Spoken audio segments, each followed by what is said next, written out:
Hello and welcome back to Sea Red UK, where quite simply the Chicago Bulls thing. Wherever you're listening, and if you're watching on YouTube, make sure you rate, review, subscribe. Helps us out and ensures you don't miss another episode. I'm Matt, and as usual, joined by Neill. How are we doing, Neill? I'm okay. Sick and tired of listening to rain against my window. It's been raining here pretty much for the whole month of July, and it seems to be carrying into August as well. So I need a bit of sunshine in my life, and at the moment, the only sunshine I can get is by talking about Chicago Bulls. So I need a bit. I need a bit of this tonight. Yeah, it's so much for summer. Yeah, But yeah, I'm obviously in my truck, back in my truck, as you can see, and I've got the rain bouncing off it at the minute, so you might hear that as a bit of background noise. yeah. So the weather's But just as bad in England as it is in Ireland. Then yeah, probably not as good as it was in Sofia, no, that's true. That's true. It's quite which hot over there. you've obviously managed to escape. Finally got home. Yeah, it was a bit of a trek. But Yeah, so, there you go.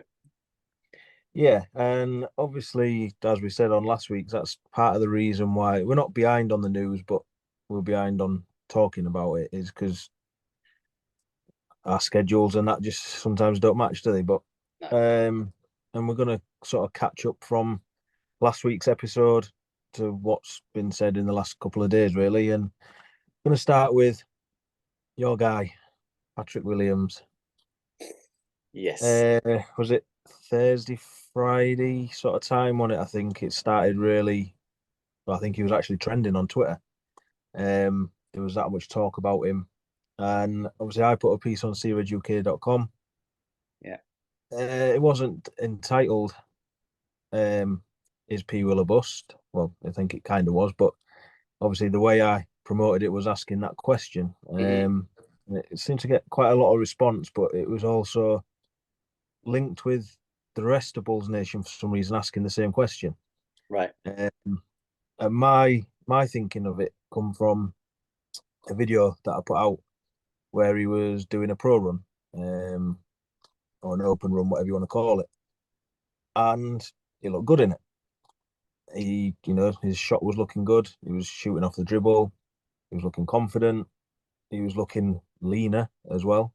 Hmm. Um, and I mean, the video from our point of view got retweeted quite a lot. There was a lot of comments, a lot of negative comments. Um, and that's what prompted me to start writing that piece. And as I started it, as I started the piece by saying, I'm not his biggest fan. But at the end of it, I finished by saying, I don't think he's a bust. And now he's becoming a bit of an underdog. So I want him to succeed just to shut Bulls Nation up, basically. Plus, you do love an underdog. Yeah. And I mean, obviously, a lot of people have had their say on it already. I mean, just going back to the video, a lot of the comments where I want to see him do it in the NBA. I want to see him do it on an NBA court. And Yeah. yeah, I get that. We all do. I get it's sort of like a non-competitive workout that he's doing.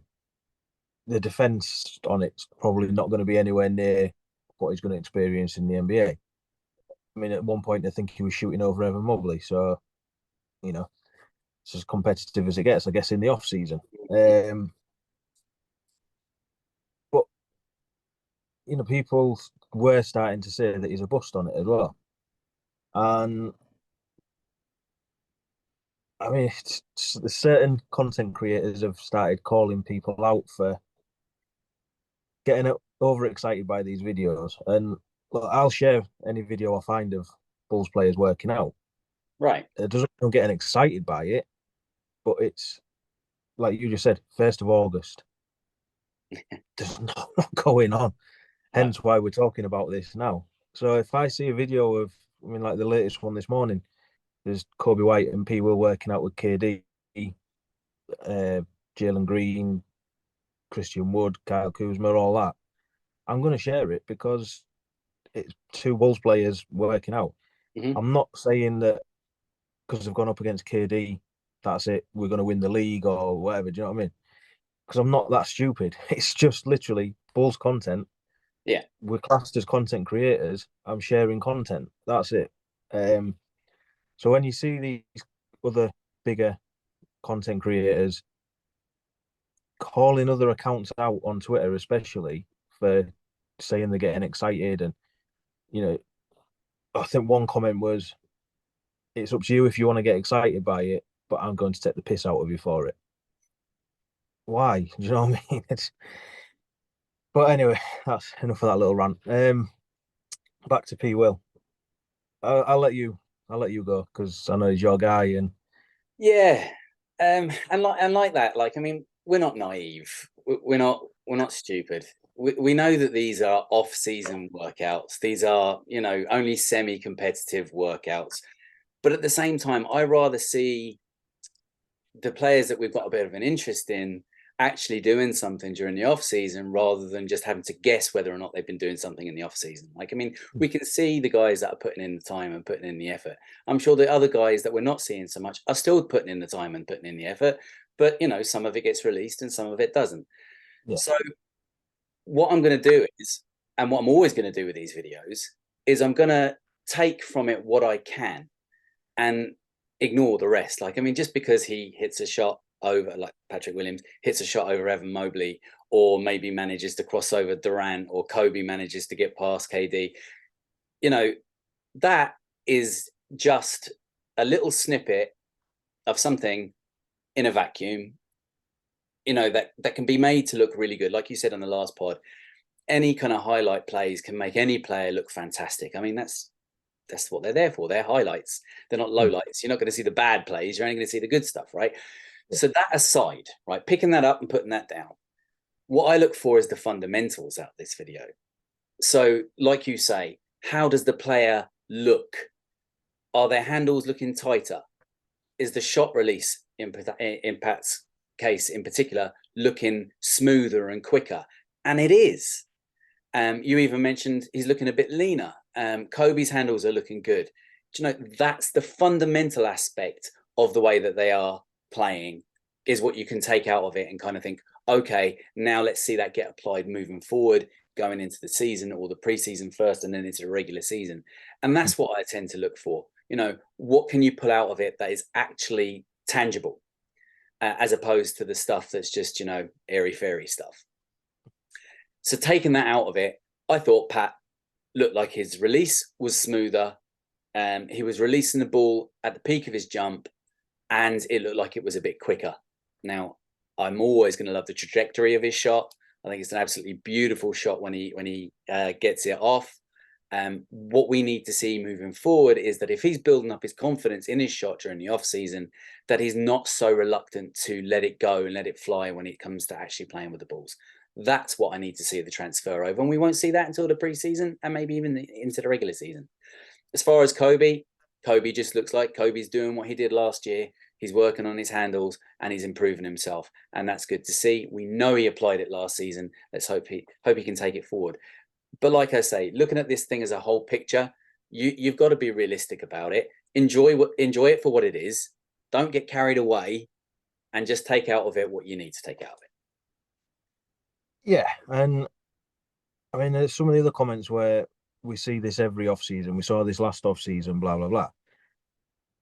And yeah, we did. And I probably shared it last off season as well because that's, like I say, that's what I do. But if you go back and watch that one from last off season to compare it with this one that was just been put out now, you can guarantee that you'll see little improvements in them little fundamentals, Yeah. like the release of his shot, bit more confidence. And yeah, we do want to see it translate onto the NBA court because that is P. Will's problem. Mm-hmm. But obviously, the piece that I wrote, I did break it down in like, how can people expect him to be a 20 point a night scorer when he's the fourth option Mm-hmm. at best on the team?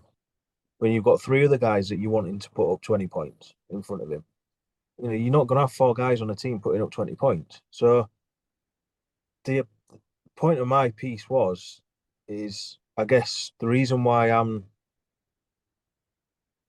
not as high on him and not as sort of he's not one of my thingy players is because I've got lower expectations for him.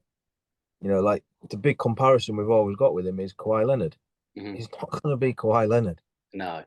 You know, so if you bring that down and like I put in the piece, I'd be happy if he turned into another Llewell Deng. You know what I mean? Like just a solid role guy. You know what I mean? He comes in, he can do it on both ends of the court. And if he starts putting up 15 points, 8 rebounds, 5, 6 assists, I'd be happy with that.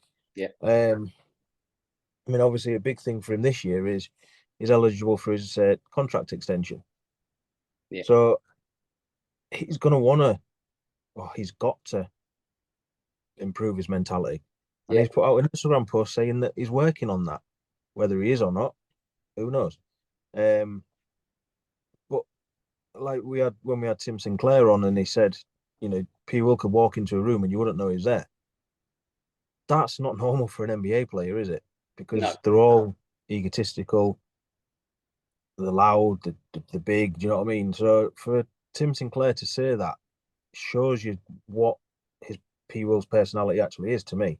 Hmm. And it's like I've always said, this when Bulls Nation say that we're not developing players, P. Will's developing as a person as well as trying to develop as a player. Yeah. He's about to turn 22. And I've said it before. When I think back to how I was at 22 to how I was at 28, I'd gone through a hell of a lot in my life in them sort of 6 years that Yeah. molded me as a person. And obviously that's what he's doing. He's gone through the same sort of pathway as every other NBA player, I guess, going through college or high school, college, get the draft, blah blah blah. But if your personality is that you're like an introvert, then you're not gonna put yourself out there, are you? Do you know what I mean? And we all know he's got the skill. We all know he's got the talent. We know he's got the size, and he's just got to be more of a confident person, I think, Mm. to for it to translate on the court. Because we've seen what can happen when he is feeling it on the court. Right. That's to me where I think the reason why people think he's a bust or saying it is because he was the number 4 pick, Hmm. and he didn't ask to be the number 4 pick. No. He wasn't projected to be the number four No. pick. You know what I mean? I think he was projected sort of end of lottery sort of pick from what I read. So he's all that's a lot more pressure put on him straight away, and for an introvert, that's probably a hell of a lot to deal with as well. Do you know what I mean? Yeah. Um, but I think, like I say, with that video, you can see that he was looking a bit more confident as well. You know what I mean? And obviously, he's working out with Demar again this year. The 5 a.m. workouts and stuff like that. And surely that's all going to help his development as well. Yeah. You And would think so. I think, I've mentioned it to you before. I don't understand why P will get so much hate for taking part in the pro runs, these 5 a.m. workouts, the constant videos that get put out of him working out. Whereas when Demar does it, Bulls Nation love it. And it's, oh, what a veteran, he's teaching the guys, he's doing this, he's always working, he's blah, blah, blah. You know what I mean? But when P Will comes out and does it, well, like the other week, Torrey Craig took part in the same pro run that P Will did, and Bulls fans loved it. When P Will was in it, it was like, well, I want to see him do it on the court. Yeah. Was it? You know what I mean? So I think, yeah, I think he's always him now because he's been that 4th pick. Yeah. And like I say, I think if people lower their expectations on him, they'll probably actually appreciate what he actually is now as well. I think so. I think that's exactly what the problem is, that people's expectations came in very high, especially when, he got labeled with this, poor claw Kawhi Leonard 2.0 moniker. And he hasn't met that expectation or even really come close to it. And therefore, now everyone's expectations that were so high, they feel now, well, he's only coming in down here. Whereas the fact of the matter is, I mean, I'm not making excuses for his age, but because he's going into his 4th year, although realistically it's only going to be his actual 3rd year playing a full season. And he is only 21, turning 22. I mean, okay, he's learned a lot in a very short space of time for that age, but at the same time, he's obviously not got that. Some kids at 21, 22 are very mature. He obviously doesn't have that natural maturity level. I mean, the guy didn't know it was important to eat breakfast when he first came into the league, stuff like that. So he's had to do an awful lot of life learning as well. Whereas, some kids are a little bit more streetwise and that when they come into the league than he is or was. But temper your expectations, because I expected him to be better than he has been. But what gets me and leaves me still believing is it's not to do with talent. It has got nothing to do with talent. The guy is naturally gifted. He's got the physique, he has the skill, doesn't always put it together in the right order, but he has it. He just needs something to click. And that might not happen for another couple of years. Like I say, he is that little bit further behind some players with the mentality side of things. So when that clicks, that's when we'll see what the ceiling is for P. Will. And at the moment, I still think that there is a chance that the ceiling is going to be quite high. But if it's just along the level of a Luol Deng, like you say, I will take that as well. I'll happily take that. Because, we could do with a player like that on the team, essentially. Yeah, I mean, like you said, he's still developing as a person as well. Yeah. And some come in ready as a person. But then you look at, who was it, the draft before? You got Zion Williamson going number 1. Yeah, a great talent. He was obviously ready for the NBA, but look at where he is at the minute. Yeah. The Pelicans actually still want him. Ja Morant just got his 25 game ban because he can't keep his guns out of videos and stuff like that. So would you rather have somebody like that on the team or somebody like P. Will, where he's got the talent, but he's at that awkward stage for me where he can't be relied on as one of the main guys, but he's also better than the young core that we've got. Yeah. He's sort of in that middle bit, and that's to me where I asked the question in the piece as well: who do you want to start, P. Will or Torrey Craig? And it's like I've always said, too much emphasis gets put on the starters. P. Will could be better with that second unit alongside Kobe, the Carolina boys, because he's likely to get the ball in his hands a lot more.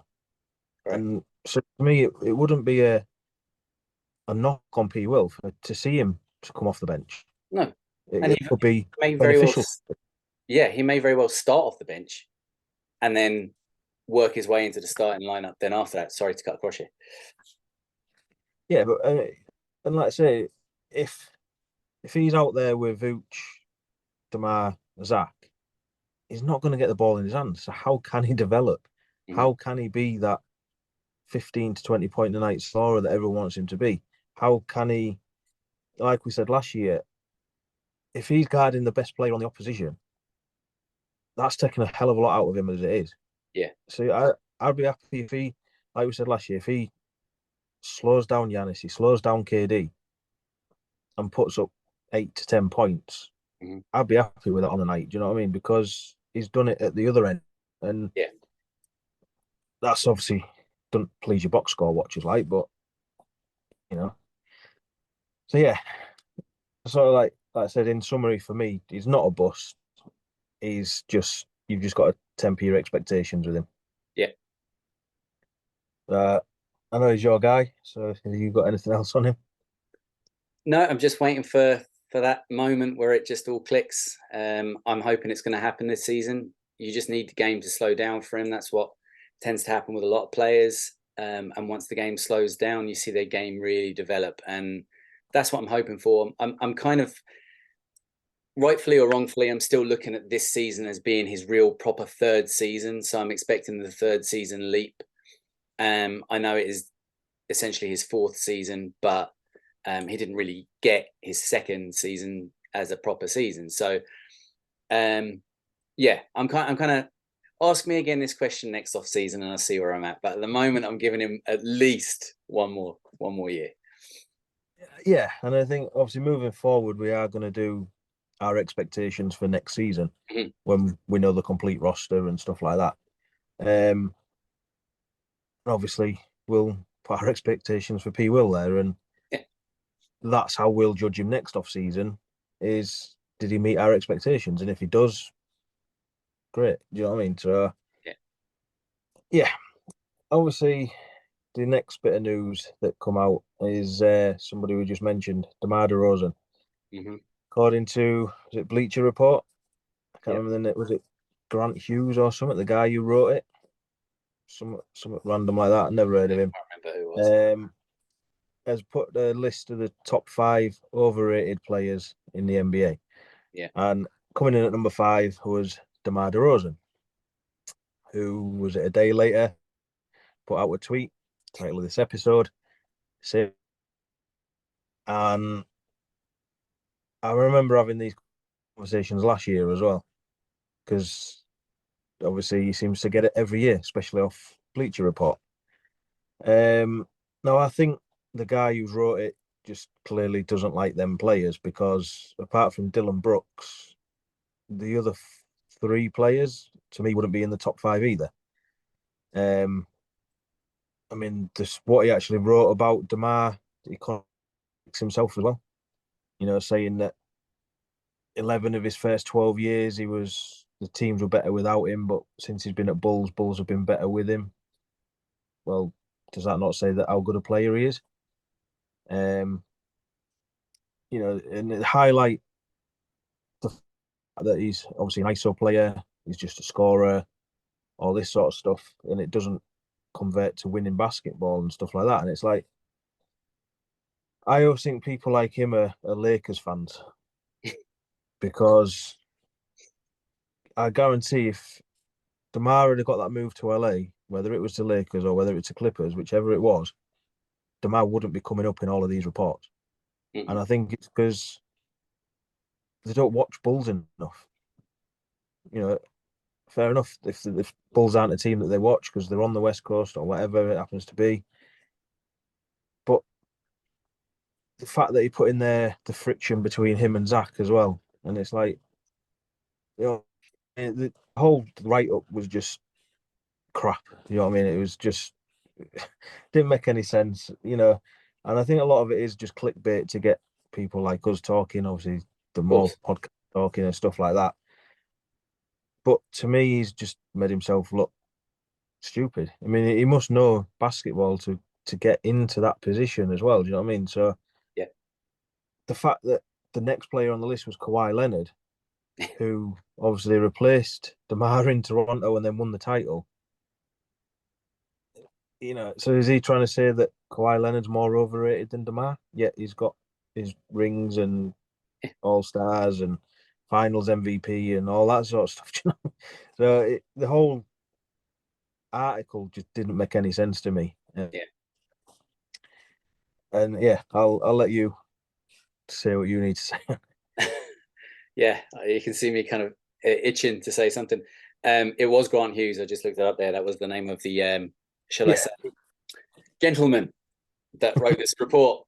Now I have to say that the first thing that I did when I read this, my head went straight back to when the Bulls first signed DeMar DeRozan, and he was being called out both, I think, on ESPN and Bleacher Report for being the worst signing, not one of the worst signings, the worst signing of that offseason.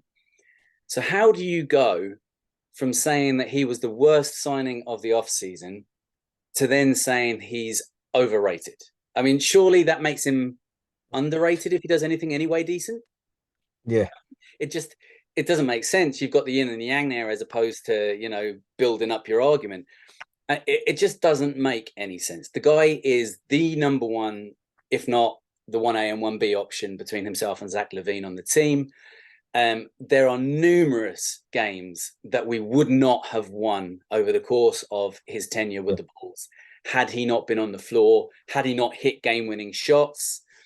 Now, we don't always agree with the fact that Demar takes over, but I mean, he didn't get the title of King of the Fourth for no reason. I mean, he was obviously doing something right in order to gain that moniker.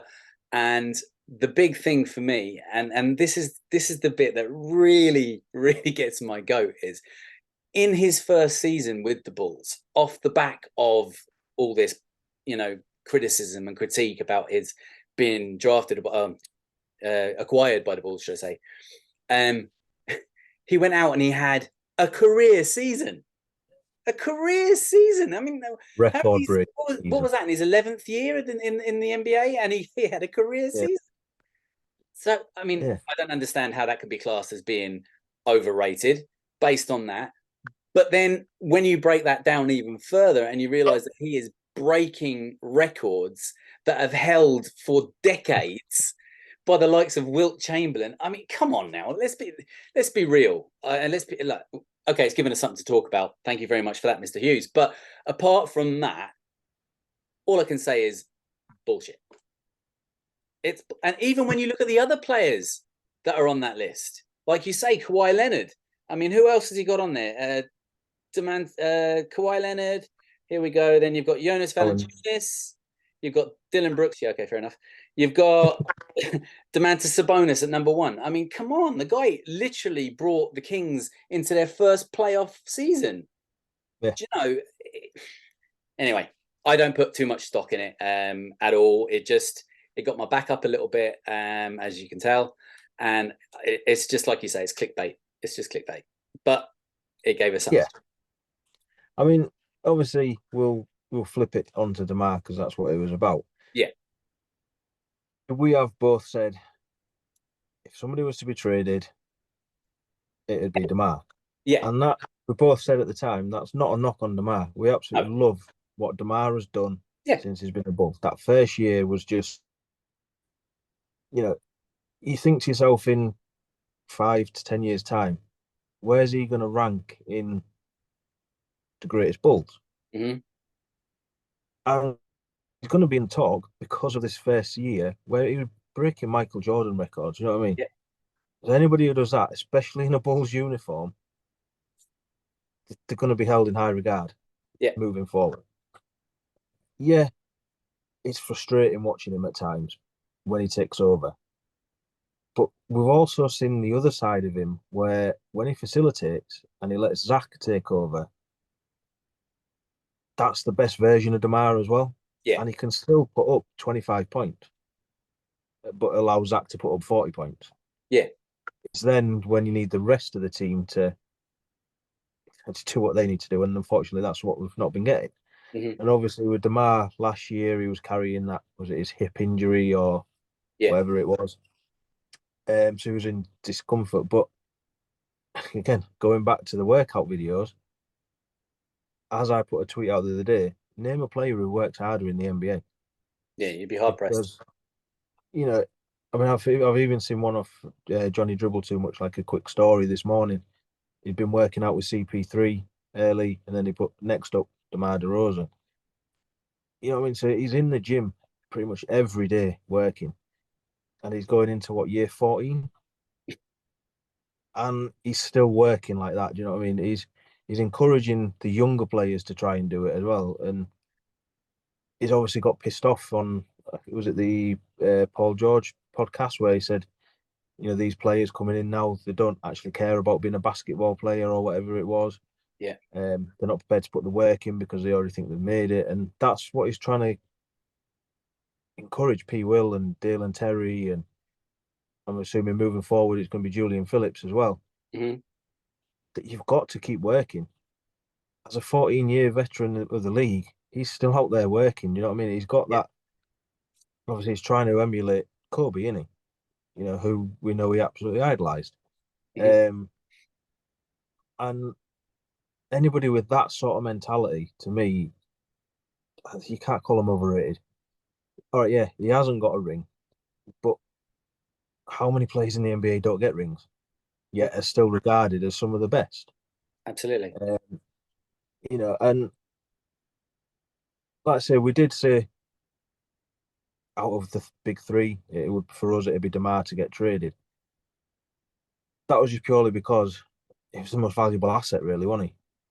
Yeah. And going back to P. Will, when we said about it been a contract or an extension year for him, this is a contract year for Demar. So all this report's done is fuel him up. He's fighting for his next contract, whether it's with Bulls or gets his move back to LA or whatever happens to be. So what sort of year is he going to have? Do you know what I mean? It's just, it. I mean, he took part in the Drew League again at the weekend, didn't he? And he gets to play with the game. And like I say, Bulls fans love that. But when P. Will does it, yeah. Anyway, enough of that. But and it's just obviously the tweet I put out was call him overrated, call him a one-trick pony, call him a point scorer, a point getter, whatever it was. But there is nobody in the league who works harder than him. And Bulls fans, I think, majority of Bulls fans have said that he's the option to be traded. But at the same time, I think we'd all be gutted if he did leave Yeah. because we saw at the end when he sat them games out with injury how much we missed him. Hmm. And again, that's down to the roster construction more than anything, I think. But obviously, that's a different story. Um, but yeah, I think like you said, thank you, Mr. Hughes, for firing him up, firing us up, and firing Bulls Nation up. Yeah. And Yeah. Well, I'm just hoping now that Demar backs up his tweet of the same old bullshit by proving that he can do the same old thing that he did when he first came here. yeah, if we get year one Demar and everyone else steps up, Yeah. you know. So, and like I say, he's got Bulls Nation fired up, and segue into something else that also has got Bulls Nation fired up: ESPN's power rankings. Right. They had Bulls rated at or ranked at 22. Hmm. And as I've said to you, I've not paid much attention to it, to be fair. I've not even read it. I don't know what teams are above them. I don't know what teams are below them. But for me, where they're coming at 22, if you're going off last season, then that's right where they were. Um, and again, it's these people that how much they actually watch Bulls. Hmm. All right, the off season from an outside point of view and to a lot of Bulls fans has been a little bit underwhelming, shall we say? Um, but if we can go back to year one Demar, like we just said, and now you've got Torrey Craig and Javon Carter coming in that hopefully improve everything else, Hmm. then they're going to go above 22, aren't they? I don't. It didn't trigger me as much as I think it's triggered a lot of Bulls Nation. I mean, I didn't even think about talking about it. It was you that quickly Yeah. mentioned it, wasn't it? So, Yeah. um, again, I think it's just clickbait. It's 1st of August. I mean, I know it come out yesterday, but there's not a lot to talk about. So, No, that's why I you was know, like, we might as well talk about it. We don't have too much yeah, to talk about. But I mean, I'm of the same sort of thinking as you are. I mean, 22, maybe 21, maybe 23. It's in and around that anyway. At the end of the day, that's kind of pretty much where we were last year in the power rankings. It's going to be where we're going to be this year because let's face it, we didn't make any massive changes in the off season. I think we made very good changes in the off season. I think we're going to surprise a few people. But that being said, um, there weren't any real head turning changes, especially in regards to other teams watching on from around the league. I mean, they're not going to know the ins and outs of this team quite so much as the people that follow it on a daily basis. So looking on, it doesn't really look like we've improved too much. Personally, I think we've improved a little bit more than you might first think. But I do think 22 isn't far off the mark. I mean, I'm not going to be here going, oh, they should be top 10 or top 15 because I don't think that's realistic. I mean, we didn't make it into the playoffs. We were a playing knockout team. And, I think when you haven't made many changes, and other teams kind of in and around you, like the Pacers as an example, have improved. We still don't really know what's going to happen with Brooklyn. We don't really know what's going to happen with Miami in regards to Dame. There's still a lot of question marks out there at the moment. So I think it can be forgiven for coming up with pretty much the same thing as last year. I mean, it's almost a copy and paste job, really. And that's okay. Like you say, it hasn't triggered me either. I can see from looking on Twitter how it has triggered a lot of people. But realistically speaking, these power rankings, they get reviewed, consistently, both in the off season and during the regular season as well. And I'd be more interested to see where we place in 6 months' time as opposed to now. Yeah, and like you say, obviously a big thing is a lot of teams, the rosters aren't complete yet. Mm-hmm. There's still moves to be made. Like you brought up, Miami. Yeah. Are they even going to get Dame at the minute? Who knows? Sorry. And if they don't, that team looks a lot weaker than it did last year. Mm-hmm. And they struggled last year. I know they got to the finals, but before that, there was a playing team as well. Mm-hmm. Very nearly out by us. And they've now lost a lot of pieces as well. So if they don't get Dame, they're screwed as far as I'm concerned. They'll still be an annoyance and there or thereabouts because it's Miami. That's what they do. And they're very well coached. Yeah, and obviously they've got playoff Jimmy Mm-hmm. to look forward to. As exciting as that is, and but like you say, there's teams like Nets, Hawks. They're either up or they're like Bulls, aren't they? Yeah, they're up and down. You never know what you're going to get from them. Same with Knicks. They had a good year last year, but the year before wasn't quite as good. So, yeah, again, have the moves that they've made been enough to put them that much further above Bulls? It's, Sixers, they could end up in a complete mess, depending what goes on with your guy, James Harden. Uh-huh.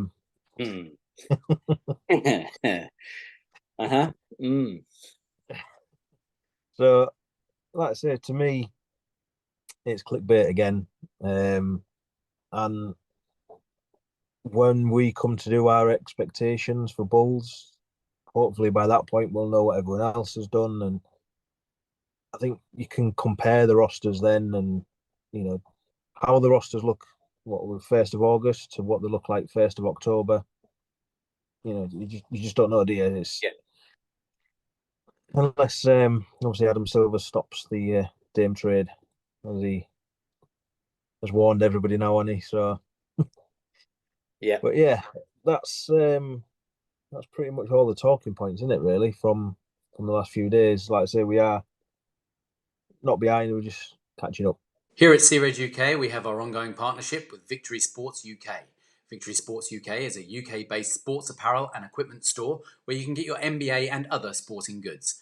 Get kitted out in your favourite team gear and rep your squad all summer long. And all Seared UK group members and followers can avail of a special discount code for 15% off their entire range, including products already on sale. Just make sure you're liking and following Seared UK on Twitter or become part of the Seared UK group on Facebook to receive your exclusive discount code upon request. Visit victorysportsuk.co.uk to seal your victory with Victory Sports UK. Go on and check it out. It makes sense. Yeah, welcome back. And we're going to bring back Matt versus Neill. Matt versus Neill.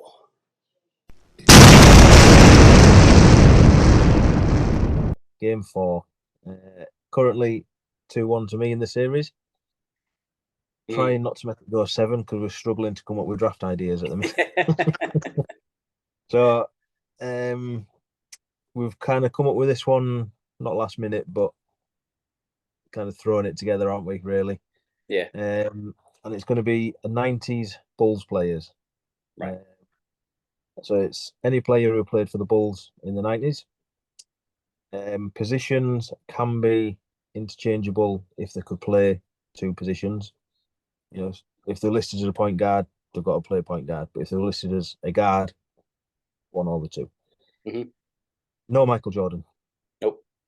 And we're not doing it snake this time. It's going to be take it in turns, basically. Yeah, because I Just think if to you snake it and someone gets 2 choices in a row, it's over straight away. So we yeah, just do 1 choice each. It's just fairer. yeah, and it kind of makes you want that first pick now as well, doesn't it? It does. Whereas in the past, we've kind of not wanted it because we wanted the next 2 picks. So I think they were the only rules, were they? Yeah, that's it basically. You mentioned the 6th man. Oh yeah, we are going for a 6-man of I'd not picked any yet, like, but Well, it depends yeah, on what's left, but yeah, it's going to be a wild card position. So it's positionless. Basically, you can pick anybody you like. Okay, yeah, that's pretty much Michael. the bones, apart from Michael Jordan. This is pretty much the bones of it. So will I spin the wheel? Yep, Okay, we'll just get this up here now. there There we we go. go. So off You've we had go. the number 1 pick every draft so far, haven't you? I have. It hasn't exactly done me any favors, though, has it? And there you go. Of course, the one where you really want it. Yeah. So obviously that is for me. Jammy sod. Right. And with the number 1 pick, I'm gonna have to do it. Scotty. Yeah. It was inevitable. Yeah, obviously to play the 3. Yeah. Okay. Well, whoever was going first was picking Scotty, weren't they? Right. So I think whoever was going second was blatantly going to be picking this guy. And I'm going to go for Dennis. And yeah, I mean, he's interchangeable, but I'll play him, I guess, at the 4. Yeah. So with my second pick, I try to fill out my backcourt. I am gonna go with Ron Harper at the 2. That hurt. Okay. Right. So my next one I'm going to go for then is my 3. And I'm going to go with Tony Kukoc. Yeah, that had to be, didn't it? Yeah. Right. So my third pick, I'm gonna round out my backcourt, and I'm gonna go off the list of how I worded it, and I'm gonna go Steve Kerr Okay. for his 3s. Don't know what that looks like defensively, but Ron Harper. yeah, then Scotty, I guess. So Yeah. No, that's not too bad. Okay. So in which case, I am going to go for my 5. And I'm going to go for Big Bill Cartwright. yeah, that was my number 1 choice. Yeah. I was gonna get him out of the way early, but I think we've got quite a few decent bigs from that era, haven't we? Yeah. So yeah, yeah, you're not gonna be able to pick him now. So I'll go with my 5. I'm gonna go with Luke. Yeah, figured you would. Side note, there's a documentary coming out about him on NBA app or NBA.com, whatever it is. Is it a Yeah, 4-point documentary? is it 4-part? I think, isn't it? Yeah, 4-part I don't know how long the parts are going to be, but I think that comes out tomorrow. So Oh, I didn't realize it was that soon. Actually, yeah, definitely be keeping an eye out for that. yeah, Always a bit of a soft spot for Luke. yeah. I like Luke Longley. Okay, so that leaves me with my 1, right? 1 and 2 you've got left. 1 and 2. Okay. Well, I'm gonna pick my 1, and I'm gonna go for BJ. Yeah, he was my second choice. Yeah, BJ Armstrong. I will finish my starting lineup with my 5th pick. I'm going to go with Horace, Mr. Grant. Yeah. Okay. What's that for you? That's your 4, is it? Yeah. I've just got my 6th man now after you've done this one. So I have. So just my 2, isn't it? Yeah, you 2 and your 6th. Oh yeah. So with my 2, I am going to go for Craig Hodges. Knew it. To be fair, I only had him and Ron Harper down for my 2s anyway. So Yeah. Right. So my sixth man / wild card. A lot of choices, to be fair. I think I am gonna go purely because I think he can play two positions, the 4 and the 5, Stacey King. Oh, that's who I was going to go for. Okay. I didn't think you'd pick him, actually. Right. Okay. That kind of ties me up in a bit of a knot now. Right. Okay. So I'm going to go for then. I think I will go. I'm tied up between two. I'm either going to go for Will Perdue or Elton Brand. Oh, I didn't even have him on my. I had Will Perdue, but I didn't have Elton Brand on my Elton list. Brand came in the 99-2000 Yeah, season. I did look at the post dynasty players, and I just thought, no. Yeah. Do you know what? I'm going to go for him. I'm going to go for my six man Elton Brand. So yeah, that's the teams. I mean, I guess if we were going to go for a coach, it'd only be one. Yeah. So yeah, obviously I'll run down my team. At the 1, Steve Kerr. At the 2, Ron Harper. At the 3, Pip. At the 4, Horace Grant. At the 5, Luke.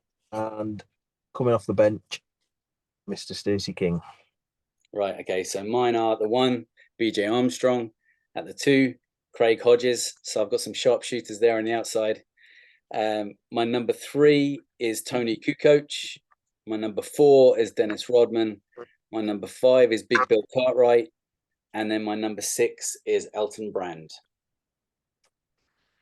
And that is it. So yeah, we'll put the teams out onto Twitter with a poll. And yeah, let you vote. Comment. Yeah, I mean, I've got nothing else. I don't know if you have. No, I don't have anything else to add. Be interesting to see how this goes. I've got low expectations now. I expected to take the last one and I didn't. So my expectations are low. Yeah. Now obviously we're hoping to be back next week with a guest. It's kind of scheduled, but things change. Yeah. Probably a guest that might surprise a few people. Maybe not anymore, but who knows? And yeah, obviously, as usual, thanks for listening. Don't forget to check out creduk.com if you want to give me some grief about P. Will. I didn't call him a bust. I asked if he was a bust. People seem to take it that I called him a bust, but I didn't. You posed the question. Yeah, and then I gave my opinion in the piece, and people just seem to look at the picture what I put out with is P. Will a bust, rather than actually read what I'd actually wrote. Right. Yeah, go check it out. And yeah, obviously, if you're watching on YouTube, don't forget we've also got the audio version. If you can't watch the full video, on everywhere, Spotify, Apple, all the usual places. And if you are on the audio, don't forget to check out the YouTube. Absolutely. And give us a couple of views on there. Get to see our handsome faces. Neill's got a little friend with him as well. Who's that? Oh, the cold sore. Yeah, I know. I'm not exactly I'm not exactly at my best at the moment, but yeah, like I said yesterday when I was on a video call, it's worse than I thought. But anyway, I'm not quite at the point of feeling professional enough to start putting a bit of makeup on to cover it up. So you just have to take me as I am.